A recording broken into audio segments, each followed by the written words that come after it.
संजय बाबू केमती चलची आपनका एरिया रे वोटिंग तो शांति श्रृंखलार सहित मतदान करुछंती किंतु प्रारंभिक अवस्था रे गुडिये बूथ रे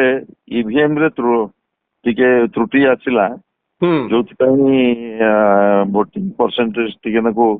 कम रहिला एवं ता परवर्ती समय वर्षा जो प्राय 1 घंटा धरिकी वोटिंग बाधाप्राप्त वर्तमान द्वितीय पर्याय अपराह्न बर्तमान वोटिंग टिके रही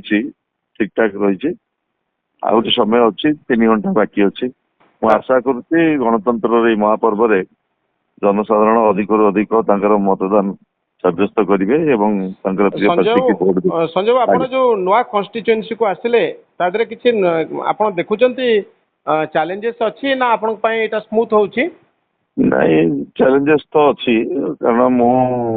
जदियो कोणास निर्वाचन लड़ी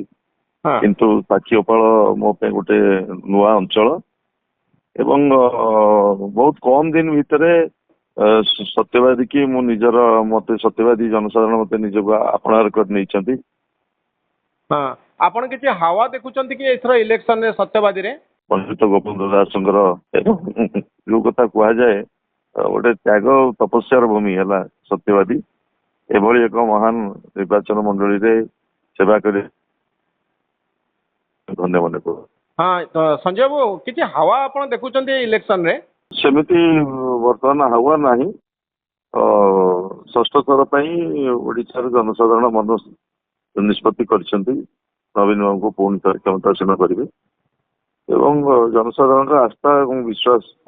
रही माननीय मुख्यमंत्री नवीन विजु जनता दल मु आशा करुच्ची जो आस्था और विश्वास भोट रे प्रतिफलित हो तो आंटी इनकम्बेंसी बा सरकार विरोधी भोट आपण देखुचंती ना नहीं संजय बाबू नहीं मत कहीं अनुभव होनी ओडिशार अन्य को जगह हो पारे किंतु मु कहीं सत्यवाद देखी पानी हाँ एथर बहुत पावर पैक कैंपेनिंग चली संजय बाबू नरेंद्र मोदी आसुचंती अनेक तुंग नेता बीजेपी आसुचंती तार किछि इंपैक्ट पड़ुची जो षष्ठ थर पई जाइछु लोकंकर आशा आकांक्षा बढ़ी से आशा आकांक्षा किभली भाव आम कार्य प्रतिफलित हो पारिबो सेटा हम पई चैलेंज हाँ ये जो पावर पैक कैंपेनिंग चलती संजय बाबू तार किछि इंपैक्ट पड़ी प्रधानमंत्री आसुचंती अन्य नेता माने आसुचंती प्रधानमंत्री अन्य माननीय बहु मुख्यमंत्री केंद्र मंत्री माने आसुचंती से माने ओडिशार विभिन्न समय जिते बात्या फाइलिंग होती फनी होती कहाँ देखा साक्षात मिले भोट पर सब 15 दिन है दौड़ुंट समस्ते तेणु मु भावुनी ओडिशा जनसाधारण निर्वाचन प्रचार को जो मैंने आसुँच कथा को सीरियसली नेबे कारण आप जानते निरंतर भाव में विजु जनता दल ओडिशा जनसाधारण सेवा समर्पित एमाने जो मैंने आसुँच केंद्र मंत्री मुख्यमंत्री माने केवल भोट सर्वस्व राजनीति आसुँच कथा ओडिशावासी पार्लियामेंट रे जवाब देवे संजय बाबू आपण जो पुराना कन्स्टिट्युएंसी ब्रह्मगिरी किसी खबर रखिचंती कि सेठी कौन ट्रेंड चले तो वर्तमान तो ब्रह्मगिरी रे अच्छी भोट दवा को जाउची मो गाँ को जाउची कृष्ण प्रसाद हाँ ब्रह्मगिरी रे गला 5 वर्षर जो स्थाणु था ता विरुद्ध रे गोटे सशक्त जनमत लोक देबे एवं जो आशा आकांक्षा थिला गला 5 वर्ष रे लोक वर्तमान जी मान्यवर विधायक ये निर्वाचन रे तांका देखा साक्षात मिललानी हाँ जी 5 वर्ष धरिकी एठी मैंडेट एंजॉय करुले एवं जो मैंने भोट जोगाड़ करके 5 वर्ष बुलुले से बर्तमान निर्वाचन छिड़ा ब्रह्मगिरी पारिवारिक शासन चलनी लोक विकास पक्षभुक्त हेबे विकास पक्षभुक्त हेबे आज्ञा संजय बाबू आपण को जो प्रश्न पचरा जे आपण काहे की छाड़ी के आसले किछि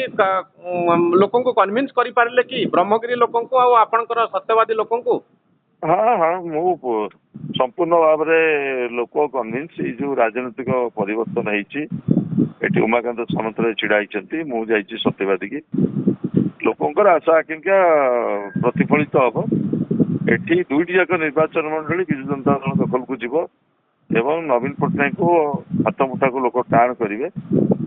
एवं विकास को अधिक गति देते किंतु लोक आपन प्रश्न पचार कि नहीं आप ब्रह्मगिरी छाड़ी सत्य कौन जगह प्रश्न मत पचार ना ମୁଁ ବ୍ରହ୍ମଗିରି ମୋ ପାଇଁ ଯେତିକି, ସତ୍ୟବାଦୀ ନିର୍ବାଚନ ମଣ୍ଡଳୀ ମୋ ପାଇଁ ସେତିକି।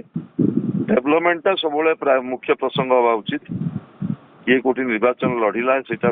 ବେଶୀ ବଡ ପ୍ରସଙ୍ଗ ନୁହଁ। ବିକାଶଟା ମୂଳ ପ୍ରସଙ୍ଗ ହବା ଉଚିତ। ଲୋକ ଦେଖିଛନ୍ତି ବ୍ରହ୍ମଗିରିରେ ସଞ୍ଜୟ ଶର୍ମାକୁ ଦେଖିଛନ୍ତି, ତାଙ୍କର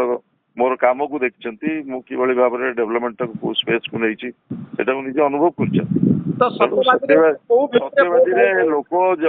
ଅନୁଭବ କରୁଛନ୍ତି ସଞ୍ଜୟ ଶର୍ମା ଆସିଛନ୍ତି। ନିଶ୍ଚିତ ଭାବରେ ସତ୍ୟବାଦୀରେ ବିକାଶ ମୂଳକ କାମ ଅଧିକ ଜୋରରେ ହବ ଏବଂ ବ୍ରହ୍ମଗିରିରେ ମଧ୍ୟ ଅନୁରୂପ ଭାବରେ ଯେ ମୋର ଗୋଟେ ଲମ୍ବା ସମୟର କର୍ମକ୍ଷେତ୍ର, ସେଇ ଭରସା ବିଶ୍ୱାସ ଲୋକଙ୍କର ରହିଛି। ତ ସତ୍ୟବାଦୀରେ ଏଥର କୋଉ ଭିତ୍ତିରେ ଭୋଟ ହଉଛି, ଲୋକ କାହିଁକି ଭୋଟ ଦଉଛନ୍ତି? ସତ୍ୟବାଦୀରେ ଏଇ ଯୋଉ ମାନେ ନିର୍ବାଚନ ଲଢୁଛନ୍ତି ସେମାନେ ନିର୍ବାଚନ ରଣରେ ନୂଆ ନୁହଁ,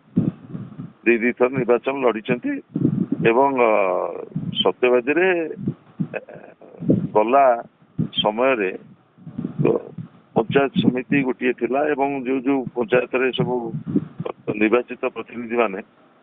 ଠିକ ଭାବରେ କାମ କରିନାହାନ୍ତି, ଲୋକଙ୍କର ଆଶା ଆକାଂକ୍ଷା ପ୍ରତିଫଳିତ ହେଇନି। ବହୁ ସ୍ଥାନୀୟ କାରଣ ରହିଛି,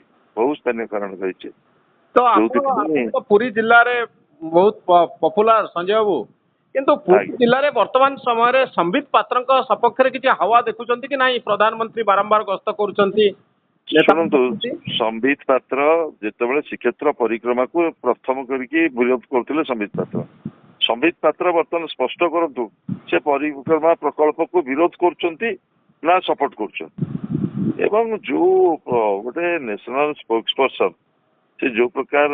ଟିପ୍ପଣୀ ଦେଲେ ଜଗନ୍ନାଥ ମୋଦିଙ୍କର ଭକ୍ତ, ତାପରେ ଆଉ ଅଧିକ କିଛି କହିବାର ପ୍ରାସଙ୍ଗିକତା ନାହିଁ। ଇଏ ଜଗନ୍ନାଥଙ୍କ ପ୍ରତି,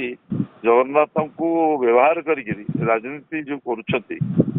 ଇଏ ଗୋଟେ ଇତିହାସରେ କାଳଖଣ୍ଡରେ ଏଇଟା ଲିପିବଦ୍ଧ ହେଇକି ରହିଲା। କିଏ ଜିତିବ କିଏ ହାରିବ ବଡ କଥା ନୁହଁ, କିନ୍ତୁ ଇତିହାସର କାଳଖଣ୍ଡ ଭିତରେ ଏଇ ଶବ୍ଦଟି ରହିଲା। ଏଇଭଳି ଜଗନ୍ନାଥଙ୍କୁ ଏମାନେ ଏଇଭଳି ଭାବରେ ଜଗନ୍ନାଥଙ୍କ ପ୍ରତି ସମର୍ପଣ ପାଟିରୁ ଶବ୍ଦଟି ଖସିଗଲା ବୋଲି ସେ ଜାଣି ଶୁଣି କହିନାହାନ୍ତି। ଶୁଣନ୍ତୁ, ସେ ଜଣେ ଜାତୀୟ ସ୍ପୋକ୍ସ ପର୍ସନ, ସେ କ୍ଷମା ପ୍ରାର୍ଥନା କରୁଛନ୍ତି, ପାଟିରୁ ଖସିଗଲା ବୋଲି କହୁଛନ୍ତି। ବହୁତ କଥା କହିଛନ୍ତି। ଗଲା 5 ବର୍ଷ ଧରିକି ଯେତେବେଳେ ସେ ଆସିଥିଲେ, ମୋଦି ପଠେଇଛନ୍ତି, ଜଗନ୍ନାଥ ଡାକିଛନ୍ତି, ମୂର୍ତ୍ତି ଧରିକି ବୁଲିଲେ। ମୋର କହିବା କଥା, ସବୁବେଳେ ସ୍ୱାଧୀନତାର 77 ବର୍ଷ ଭିତରେ ସେ ଗୋଟେ ଶକ୍ତ ବିରୋଧୀ ଦଳର ନେତା ହିସାବରେ ପୁରୀରେ କାମ କରିଥିଲେ ବହୁତ ଭଲ ହେଇଥାନ୍ତା। ଆଇଟିଡିସିର ଚେୟାରମ୍ୟାନ ଥିଲେ, ବହୁ ଗୁରୁତ୍ୱପୂର୍ଣ୍ଣ ପଦପଦବୀରେ ଥିଲେ, କିନ୍ତୁ ତାଙ୍କର ବିକାଶଟା କେବେ ମୁଦ୍ଦା ହେଇନି। ତେଣୁ ମୋର ବିଶ୍ୱାସ ଏଠି ଲୋକ